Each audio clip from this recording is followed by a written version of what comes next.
जय हिंद मित्रों, स्वागत है आपका फिर से एक बार आपके YouTube चैनल तैयारी अप टू सक्सेस में। सो गाइस, आज के इस वीडियो लेक्चर में अपन कवर करने जा रहे हैं मध्य प्रदेश का प्रशासनिक विभाजन। आज मैं आपको बताऊंगा मध्य प्रदेश को किस तरीके से प्रशासन के आधार पर कितने भागों में विभाजित किया गया है। ठीक है, मध्य प्रदेश में टोटल जिले कितने हैं आपको वो रटाऊँगा, और साथ ही साथ मैं आपको बताऊँगा मध्य प्रदेश में कौन सा जिला किस संभाग के अंतर्गत आता है। ठीक है, अभी तक अपन ने क्या क्या पढ़ लिया है उसके बारे में एक बार मैं आपको बता दूं कि पिछले ही वीडियो में अपन ने देखा था मध्य प्रदेश का भौतिक विभाजन। आई होप कि आपको वो वीडियो पसंद आया होगा, आपने ज़्यादा से ज़्यादा उस पर कमेंट किया है। ठीक है, तो इस वीडियो में अपन प्रशासनिक आधार पर, जैसा कि मैंने बताया, अपन स्टडी करेंगे। और पिछले वीडियो में अपन ने देखा था मध्य प्रदेश को भौतिक आधार पर कितने भागों में विभाजित किया गया था। तो वृहद रूप से तो 3 भागों में विभाजित किया गया था मध्य प्रदेश को भौतिक आधार पर, अर्थात प्राकृतिक रूप से मध्य प्रदेश को 3 भागों में विभाजित किया गया था। कौन कौन से वो 3 भाग थे आपको एक बार मैं फिर से रिपीट करा देता हूँ। एक था मध्य भारत का पठार, दूसरा था सतपुड़ा मैकल श्रेणी, और तीसरा था बघेलखंड का पठार। बघेलखंड के पठार को दोस्तों पूर्वी पठार भी बोलते हैं, क्योंकि ये मध्य प्रदेश के पूर्वी साइड में आता है। ठीक है, यहाँ तक अपन ने पढ़ा था। और फिर से मध्य भारत के जो पठार को 5 भागों में पुनः विभाजित किया गया था इसकी सब कैटेगरी में। तो वो कौन कौन से थे, तो आपको मैं बता दूं कि मध्य भारत का पठार, मालवा का पठार, रीवा पन्ना का पठार, बुंदेलखंड का पठार, नर्मदा सोन घाटी, इस प्रकार से अपन ने 5 भागों में मध्य उच्च प्रदेश भी बोलते हैं, जिसे मध्य भारत के पठार को मध्य उच्च प्रदेश को अपन ने विभाजित किया था। तो चलिए दोस्तों, आपका विदाउट वेस्टिंग योर टाइम आज से फटाफट से अपन स्टार्ट करते हैं अपनी आज के इस वीडियो को, और आपको बताते हैं कि मध्य प्रदेश का किस प्रकार से विभाजित प्रशासन के आधार पर किया गया है। और दोस्तों, हर संभाग की मैं आपको एक ट्रिक भी बताऊंगा, जिसके तरीके से आप आसानी से इस ट्रिक की मदद से हर संभाग के जिले को आप याद रख सकते हैं। आपको सिर्फ ट्रिक याद रखना है और आपको जो जिले हैं याद हो जाएंगे। सबसे पहले आपको मैं बता दूं, मध्य प्रदेश को प्रशासनिक आधार पर 10 संभाग में विभाजित किया गया है। इन्हीं 10 संभाग के अंतर्गत जितने भी जिले आते हैं, वर्तमान में अभी कितने जिले हैं, 52 जिले हैं। 10 संभाग के तहत ही 52 जिले टोटल आते हैं। तो सबसे पहला संभाग है हमारा इंदौर संभाग। इंदौर संभाग की अपन बात करें तो इंदौर संभाग में कितने जिले आते हैं, 8 जिले आते हैं। तो कौन कौन से जिले आते हैं आपको मैं फटाफट से बता देता हूँ। अगर एक चीज़ मैं आपको कहना भूल गया कि अगर आपके पास मैप है तो आप मैप को देखते हुए अगर ये वीडियो लेक्चर देखते हैं तो आपको लोकेशन जो है क्लियर हो जाती है। ठीक है, तो मैप दोस्तों रहना बहुत आवश्यक है ना, क्योंकि मैप के आधार पे ये आपको स्टडी करना है। सारा का सारा एमपीजी के जो है अगर आप मैप से कवर करते हैं तो आपको बहुत ईजी होता है पढ़ने में। तो चलिए अपन स्टार्ट करते हैं इंदौर संभाग के 8 जिलों को। ठीक है, सबसे पहले मैं आपको संभाग बताऊँगा, उसके बाद इसकी आपको ट्रिक बताऊँगा। तो सबसे पहला जिला है इंदौर संभाग के अंतर्गत आता है अलीराजपुर, दूसरा धार, बुरहानपुर, खरगोन, खंडवा, झाबुआ, बड़वानी और इंदौर। इस तरीके से दोस्तों 8 जिले आते हैं टोटल इंदौर संभाग के अंतर्गत। ठीक है, आपको समझ में आ गया होगा, अलीराजपुर, धार, बुरहानपुर, खरगोन, खंडवा, झाबुआ, बड़वानी और इंदौर। आप मैप में इनकी लोकेशन देखिए कहाँ कहाँ स्थित है ये। अब मैं आपको इसकी ट्रिक बताता हूँ। ठीक है, इसकी ट्रिक ये बोलती है कि अलीधर एक आदमी का नाम है, आपको याद रखना है। अलीधर आप चाहे तो लिख भी सकते हैं, मैं आपको बताता हूँ, आप लिख लीजिएगा। ठीक है, अलीधर बुरखा झाक बड़, आपको क्या लिखना है, अलीधर बुरखा झाक बड़। ऐसे मान लीजिए कि अलीधर एक आदमी है, वो बुरखा पहनता है, अपने बुरखे को उसको धोने के लिए क्या इस्तेमाल किया है, निरमा साबुन का इस्तेमाल किया है, तो बड़ा झाग आ जाता है। तो आपको याद हो गए होंगे, अलीधर से क्या हो जाएगा, अलीराजपुर, और धर से धार, बुरखा से क्या आ जाएगा, ब से बुरहानपुर, और ख से खरगोन। ठीक है, आगे बात करेंगे झाक की, तो झाक से क्या हो जाएगा, झाबुआ, झ से, और ख से खंडवा हो गया, और बड़ से क्या हो जाएगा, एक बड़वानी, और इंदौर तो आपको याद रह ही जाएगा। अगला जिला है अपना जबलपुर। ठीक है, जबलपुर के अंतर्गत कौन कौन से जिले आते हैं उनको आपको याद करवाते हैं अपन। तो जबलपुर में भी 8 ही जिले आते हैं दोस्तों, लेकिन आपको याद रखना है कि जबलपुर जो है इसकी विशेषता ये है जबलपुर संभाग की, ये एरिया और जनसंख्या के आधार पर बात करें तो सबसे बड़ा संभाग की बात करें तो कौन सा है, वो है जबलपुर संभाग अपना। तो इसके 8 जिले कौन कौन से हैं, ये है जबलपुर, मंडला, बालाघाट, सिवनी, छिंदवाड़ा, कटनी, डिंडोरी और नरसिंहपुर। अब इसकी ट्रिक दोस्तों, इसकी ट्रिक तो कुछ नहीं है, इसकी ट्रिक आप ऐसे याद रखेंगे। आप मैप में देखते होंगे तो आपको यहाँ पे थोड़ा सा मैं मैप बना देता हूँ, हालांकि ये बनेगा नहीं एक्यूरेट में, क्योंकि अभी थोड़ा ये मैप है, आप ऐसा ले लीजिए। ठीक है, चलिए छोड़िए। बालाघाट के जबलपुर जाने के दो रास्ते हैं। बालाघाट में अगर आप रहते हैं जबलपुर, आप कैसे जा सकते हैं, बालाघाट से सिवनी, सिवनी से मंडला, मंडला से छिंदवाड़ा और छिंदवाड़ा से जबलपुर। दूसरा रास्ता ये है बालाघाट से, बालाघाट से आप कटनी जाइए, नरसिंहपुर जाइए, ढिंडोरी जाइए और फिर जबलपुर जाइए। आपको याद हो गए जबलपुर, मंडला, सिवनी, छिंदवाड़ा, कटनी, ढिंडोरी और नरसिंहपुर। जबलपुर संभाग के 8 जिले आपको याद हो गए होंगे। आगे बात करेंगे अपन अब उज्जैन संभाग की। तो उज्जैन संभाग में दोस्तों 7 जिले लगते हैं। कौन कौन से जिले लगते हैं, बेसिकली मंदसौर, नीमच, शाजापुर, उज्जैन, देवास, रतलाम और आगरमालवा। आगरमालवा दोस्तों ये अलग हुआ है 2008 में, आपको पता होगा। ठीक है, उज्जैन संभाग की क्या ट्रिक है आप देखिए। मनीषा, उज्जैन आपको पता होगा, उज्जैन क्या है, देवों की नगरी है और यहाँ पे महाकालेश्वर है। ठीक है, तो मनीषा महाकालेश्वर के दर्शन करने जाती है और देर से आती है। बस आपको याद हो गया।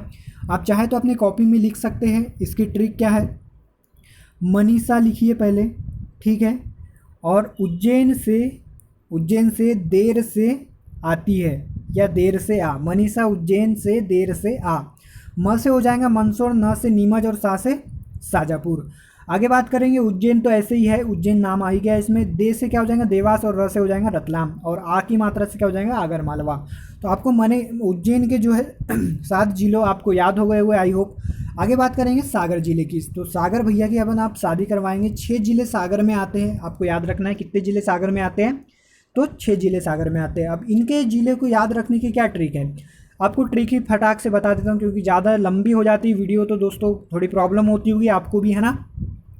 तो सागर जिले की ट्रिक ये है कि सागर एक लड़के का नाम है, बेसिकली होता ही है।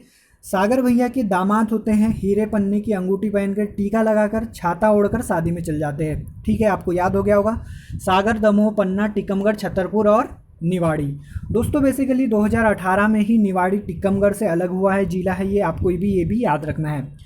आगे बात करेंगे भोपाल संभाग की। तो भोपाल संभाग को याद रखना बहुत ही ईजी है, 5 जिले मात्र इसमें आते हैं, है ना। अपन शिवराज से याद कर लेंगे पूरा भोपाल संभाग। तो क्या कैसे लिखेंगे अपन, शिवराज मामा है अपने, शिवराज प्यारे। शिवराज मामा कहाँ रहते हैं, भोपाल में रहते हैं। तो शिवराज से ही मैं आपको पूरे भोपाल संभाग के जो जिले आपको याद करा दूंगा। शिवराज, ठीक है। स से हो जाएगा सीहोर, व से विदिशा, र से हो जाएगा रायसेन और राज से हो जाएगा राजगढ़। और भोपाल में तो रहते ही रहते हैं सीहोर, तो भोपाल तो आपको याद ही हो गया। तो ये भी आपको मैंने याद करा दिया भोपाल संभाग के 5 जिले। आगे बात करेंगे अपन अब ग्वालियर संभाग की। ठीक है, तो ग्वालियर संभाग के अंतर्गत दोस्तों बेसिकली इसमें भी 5 ही जिले आते हैं। कौन कौन से आते हैं, अशोकनगर, गुना, दतिया, शिवपुरी और ग्वालियर। तो इसकी ट्रिक मैंने क्या बनाई है दोस्तों, आप थोड़ा, इसकी ट्रिक भी फनी है थोड़ी, आपको याद रखना है इसको भी। इसकी ट्रिक है अशोक, गुनातिया, सिवलियर, अर्थात क्या बोल रहा हूँ मैं, ग्वालियर संभाग की क्या ट्रिक है, अशोक जी है कोई, अशोक व्यक्ति का नाम है और इसकी सरनेम क्या है, गुनातिया है। अशोक गुनातिया सिवलियर में रहते हैं। कहाँ रहते हैं, सिवलियर में रहते हैं। तो आप लिख लीजिए अशोक गुनातिया सिवलियर में रहते हैं। तो आपको अशोक से क्या आ जाएगा, अशोकनगर, गुनातिया से मतलब गुना और दतिया, ठीक है। शिवलियर से क्या हो जाएगा, शिवपुरी और लियर से ग्वालियर। तो ये भी याद हो गया आपको ग्वालियर संभाग के कितने जिले, 5 जिले। आगे बात करेंगे अपन अब रीवा संभाग की। तो रीवा में दोस्तों बेसिकली 4 ही जिले आते हैं। आप इसको कैसे याद रखेंगे, आपने आरएसएस का नाम सुना होगा। आरएसएस कैसा लिखते हैं, आरएसएस, आप और एक एस लिख देंगे तो आपको जो है रीवा संभाग के जितने भी जिले आते हैं वो याद हो गए, बोलना चाहिए। तो इसका एक्सप्लेन मैं कर देता हूँ। र से क्या हो जाएगा रीवा, स से सतना और सीधी और सिंगरौली, ठीक है। सीधी सिंगरौली से ही अलग हुआ है कौन सा, अपना सीधी। आगे चलते हैं चंबल के डाकू की बात करते हैं, अर्थात चंबल संभाग की बात करते हैं। चंबल संभाग के अंतर्गत बेसिकली 3 ही जिले आते हैं दोस्तों। देखिए ग्वालियर, रीवा, चंबल, शहडोल और नर्मदापुरम, इनको याद रखना बहुत ही ईजी, क्योंकि यहाँ पे ज़्यादा भी जिले नहीं आते।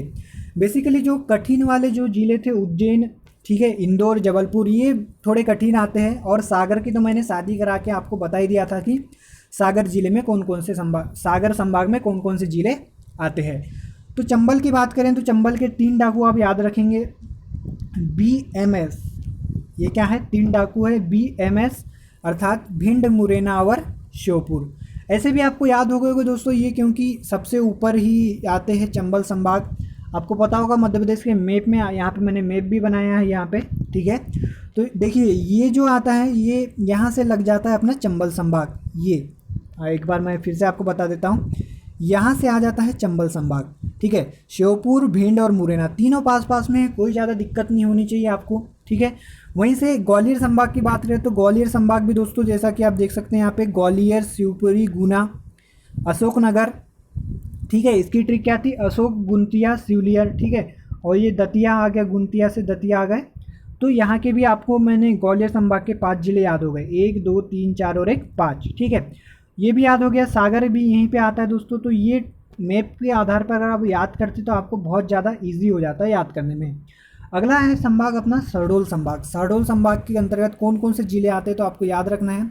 खुद तो शहडोल आता ही आता है, और शहडोल से ही अलग हुआ कौन सा, उमरिया 1998 में। और अनूपपुर अलग हुआ दोस्तों, कब हुआ तो आपको याद रखना है, अनूपपुर हुआ 2003 में।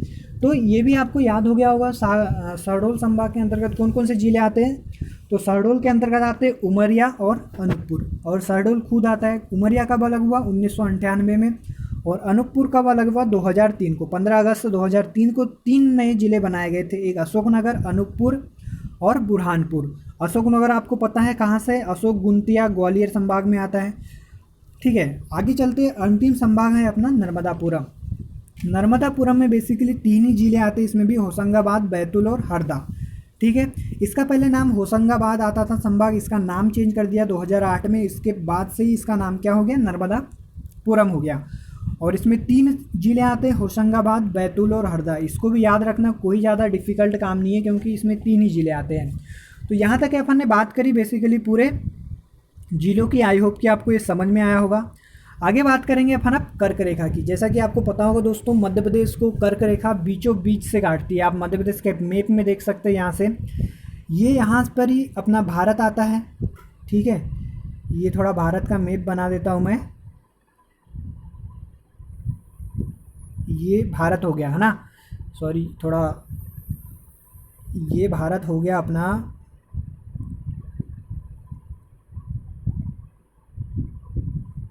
ये भारत का मैप है और यहाँ पे मध्य प्रदेश आता है। और यहाँ से भारत के बीचों बीच से जो है कर्क रेखा गुजरती है। तो कर्क रेखा से भी कई बार व्यापम में क्वेश्चन पूछा है कि कर्क रेखा मध्य प्रदेश के कितने जिलों को काटती है, और मध्य प्रदेश की कौन सी राजधानी जो है क्या है, भोपाल है, उसको भी कर्क रेखा दोस्तों आपको पता होगा काटती है। और एक राजधानी है हमारी किसकी, झारखंड की, जो है रांची। रांची से भी होकर गुजरती है कर्क रेखा। तो 14 जिले आपको पूरे के पूरे मैं याद करा दूंगा, वो भी ट्रिक के साथ। और बात करेंगे राज्य की, अर्थात कितने राज्यों से होकर गुजरती, तो उसको भी याद रखना दोस्तों, बहुत ज़रूरी है। अगर अभी तक आपको याद नहीं हुआ है तो मैं फिर से आपको बता दूं। तो सबसे पहले गुजरात से एंटर करती है मध्य भारत में कर्क रेखा। गुजरात के बाद छूती दोस्तों राजस्थान का थोड़ा सा पार्ट आता है, और उसके बाद मध्य प्रदेश के बीचों बीच से होते हुए छत्तीसगढ़ में जाती है, और छत्तीसगढ़ से जाती है झारखंड में, और झारखंड के बाद पश्चिम बंगाल से होती हुई त्रिपुरा और मिजोरम से जो है निकल जाती है, और फिर कहाँ जाती है, म्यांमार में जाती है। तो ये भारत की बात करें तो भारत में कितने राज्यों से होकर गुजरती है, तो ये 8 राज्यों से होकर गुजरती है, अर्थात गुजरात, राजस्थान, मध्य प्रदेश, छत्तीसगढ़ और झारखंड, ठीक है। ये 4 हो गए। पश्चिम बंगाल हो गया 5वां, 6वां हो गया त्रिपुरा, मिजोरम, ठीक है। तो कितने हो गए, 7 राज्यों से होकर गुजरती है कर्क रेखा। और भोपाल और मध्य प्रदेश की बात करें तो 14 जिलों से होकर गुजरती है। कौन कौन से जिले हैं एक बार मैं आपको बता देता हूँ, फिर इसकी ट्रिक बता दूंगा। जैसा कि आप मैप में देख सकते हैं दोस्तों, यहाँ से सीधे कर्क रेखा हमारी गई है ना। और यहाँ पर मैं अगर जिलों की बात करूँ तो ये रतलाम आ गया, यहाँ पर रतलाम आता है। रतलाम के बाजू में ही उज्जैन आता है दोस्तों, और उज्जैन से लगा हुआ ही है ये क्या, आगरमालवा। आगरमालवा के बाद सीहोर भी यहाँ पर आता है, भोपाल आता है सीहोर के साइड में ही, फिर विदिशा आता है, उसके बाद रायसेन आता है, फिर सागर, दतिया, फिर आता है झाबुआ, कटनी, उमरिया और शहडोल से होते मध्य प्रदेश से निकल जाती है। तो आपको क्वेश्चन ये भी याद रखना है कि मध्य प्रदेश से किस जिले में से एंटर करती है कर्क रेखा, तो आपको याद रखना है रतलाम से एंटर करती है, और किस जिले से एग्जिट करती है तो वो जिला है अपना शहडोल। अब इसकी ट्रिक याद रख लीजिए। तो ट्रिक है हमारी, आप लिखना चाहते हैं तो लिख भी सकते हैं, ऊषा, पेन थोड़ा चेंज कर देता हूँ मैं, ऊषा भोजराज की की वेडिंग। क्या मैंने बोला? ऊषा भोजराज की वेडिंग। अब देखिए दोस्तों, आपको मैं कैसे याद रख कर आता हूँ इसको, ठीक है। अपन ऊषा से ही आपको मैं 5 जिले जो है याद करवा दूंगा, ठीक है। भोजराज से अपन याद कर लेंगे फिर, और फिर वेडिंग से। तो सबसे पहले बात करते हैं अपन ऊषा की। तो ऊ से क्या आ गया? उज्जैन हो गया, ठीक है। और ऊ से उमरिया भी हो गया। ऊ से दो याद रखेंगे आप, ऊ से उज्जैन और ऊ से ही क्या होता है? उमरिया होता है। आगे बात करेंगे स से, तो स से क्या होता है? शहडोल होता है। और स से ही क्या होता है? सागर होता है। और आ की मात्रा से एक जिला याद रखेंगे अपन, आगर मालवा की। आगे बात करेंगे भोजराज की, सॉरी भोजराज भाव की बात करते हैं अपन, भोजराज की। तो भो से क्या हो जाएगा? भोपाल। और र से क्या हो जाएगा? रतलाम। और राज से हो जाएगा रायसेन। और फिर राज से हो जाएगा र से हो जाएगा रायसेन। और राज से हो गया क्या? राजगढ़। तो एक बार फिर से आपको बता दूं, ऊषा से क्या हो गया? ऊ से उमरिया प्लस उज्जैन। स से हो गया शहडोल प्लस सागर। और आ की मात्रा से आगर मालवा। भोजराज की बात करें तो भ से क्या हो गया? भोपाल, ठीक है। र से रतलाम। और र से रायसेन हो गया। और राज से क्या हो जाएगा? राजगढ़।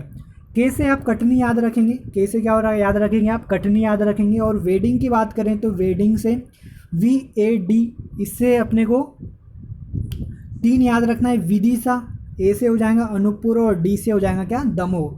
तो कर्क रेखा 14 जिलों से गुजरती मध्य प्रदेश के, आपको याद हो गया होगा। अब ये ट्रिक जो है आप ये लिख लेंगे, और 1-2 बार प्रैक्टिस करेंगे तो आपको ऐसे ही रट जाएगा। तो इतना ही था दोस्तों आज के इस वीडियो लेक्चर में। ज़्यादा वीडियो अपन लंबा नहीं करेंगे, इतना ही रखेंगे आज के इस वीडियो को। अगले लेक्चर में अपन बात करेंगे मध्य प्रदेश की जलवायु के बारे में। तो दोस्तों ज़्यादा से ज़्यादा इस वीडियो को शेयर करें ताकि मैं आपके लिए अगला वीडियो बना सकूँ। और मेरे चैनल को दोस्तों सपोर्ट करें, सब्सक्राइब करें। Thanks for watching this video, keep watching, thank you.